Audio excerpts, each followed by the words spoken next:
यूं ही नहीं मिलता कोई मुकाम, उन्हें पाने के लिए चलना पड़ता है। इतना आसान नहीं होता कामयाबी का मिलना, उसके लिए किस्मत से भी लड़ना पड़ता है। दोस्तों, मैं सुनाने जा रहा हूँ आपको एक ऐसी कहानी जो बताती है कि यदि हम अपनी सोच बदल लें तो उससे कुछ भी हासिल किया जा सकता है। तो कहानी कुछ इस प्रकार है। किसी शहर के रेलवे स्टेशन पर एक भिखारी रहता था। वह वहाँ आने जाने वाली रेलगाड़ियों में बैठे यात्रियों से भीख मांगकर अपना पेट भरता था। एक दिन जब वह भीख मांग रहा था तो सूट बूट पहने एक लंबा सा व्यक्ति उसे दिखा।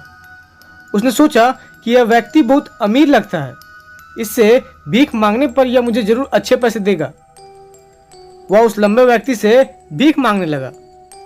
भिखारी को देखकर उस लंबे व्यक्ति ने कहा, तुम हमेशा मांगते ही हो, क्या कभी किसी को कुछ देते भी हो? भिखारी बोला, साहब मैं तो भिखारी हूँ, हमेशा लोगों से मांगता ही रहता हूँ, मेरी इतनी औकात कहाँ कि किसी को कुछ दे सकूं। लंबा व्यक्ति बोला, जब किसी को कुछ दे नहीं सकते तो तुम्हें मांगने का भी कोई हक नहीं है। मैं एक व्यापारी हूँ और लेन देन में ही विश्वास रखता हूँ।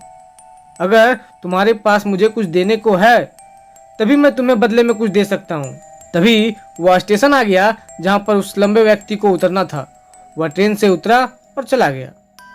इधर भिखारी उसकी कही गई बात के बारे में सोचने लगा। उस लंबे व्यक्ति के द्वारा कही गई बात उस भिखारी के दिल में उतर गई। वह सोचने लगा कि शायद मुझे भीख में अधिक पैसा इसलिए नहीं मिलता क्योंकि मैं उसके बदले में किसी को कुछ नहीं दे पाता हूँ। लेकिन मैं तो भिखारी हूँ, किसी को कुछ देने लायक भी नहीं हूँ। लेकिन कब तक मैं लोगों को बिना कुछ दिए केवल मांगता ही रहूंगा? बहुत सोचने के बाद उस भिखारी ने निर्णय किया कि जो भी व्यक्ति उसे भीख देगा तो उसके बदले में वह भी उस व्यक्ति को कुछ जरूर देगा। लेकिन अब उसके दिमाग में यह प्रश्न चल रहा था कि वह खुद भिखारी है तो भीख के बदले में वह दूसरों को क्या दे सकता है। इस बात को सोचते हुए 2 दिन हो गए, लेकिन उसे अपने प्रश्न का उत्तर नहीं मिला था। तीसरे दिन जब वह स्टेशन के पास बैठा हुआ था तभी उसकी नज़र कुछ फूलों पर पड़ी जो स्टेशन के आसपास के पौधों पर खिल रहे थे। उसने सोचा, क्यों ना मैं लोगों को भीख के बदले कुछ फूल दे दिया करूं। उसको अपना यह विचार अच्छा लगा और उसने वहां से फूल तोड़ लिए। अब वह ट्रेन में भीख मांगने पहुंचा। अब जब भी कोई उसे भीख देता था तो उसके बदले में वह भीख देने वाले को फूल दे देता। उन फूलों को लोग खुश होकर अपने पास रख लेते थे। अब भिखारी रोज सुबह फूल तोड़ता और भीख के बदले में उन फूलों को लोगों में बांट देता था। कुछ ही दिनों में उसने महसूस किया कि अब उसे बहुत अधिक लोग भीख देने लगे हैं। वह स्टेशन के पास के सभी फूलों को तोड़ लाता था। जब तक उसके पास फूल रहते थे तब तक उसे बहुत से लोग भीख देते थे। लेकिन जब फूल बांटते बांटते खत्म हो जाते थे तो उसे भीख भी नहीं मिलती थी। अब रोज ऐसा ही चलता रहा। एक दिन जब वह भीख मांग रहा था तो उसने देखा कि वही लंबा व्यक्ति ट्रेन में बैठा है, जिसकी वजह से उसे भीख के बदले फूल देने की प्रेरणा मिली थी। वह तुरंत उस व्यक्ति के पास पहुंच गया और भीख मांगते हुए बोला, आज मेरे पास आपको देने के लिए कुछ फूल हैं, आप मुझे भीख दीजिए तो बदले में मैं आपको कुछ फूल दूंगा। उस लंबे व्यक्ति ने उसे भीख के रूप में कुछ पैसे दे दिए और भिखारी ने कुछ फूल उसे दे दिए। उस लंबे व्यक्ति को यह बात बहुत पसंद आई। वह बोला, वाह क्या बात है, आज तुम भी मेरी तरह एक व्यापारी बन गए हो। इतना कहकर फूल लेकर वह लंबा व्यक्ति अपने स्टेशन पर उतर गया। लेकिन उस लंबे व्यक्ति द्वारा कही गई बात एक बार फिर से उस भिखारी के दिल में उतर गई। वह बार बार उस लंबे व्यक्ति के द्वारा कही गई लाइन के बारे में सोचने लगा और बहुत खुश होने लगा। उसकी आंखें अब चमकने लगी। उसे लगने लगा कि अब उसके हाथ सफलता की वह चाबी लग गई है जिसके द्वारा वह अपने जीवन को बदल सकता है। वह तुरंत ट्रेन से नीचे उतरा और उत्साहित होकर बहुत तेज आवाज में ऊपर आसमान की तरफ देखकर बोला, मैं भिखारी नहीं हूं, मैं तो एक व्यापारी हूं। मैं भी उस लंबे व्यक्ति जैसा बन सकता हूं, मैं भी अमीर बन सकता हूं।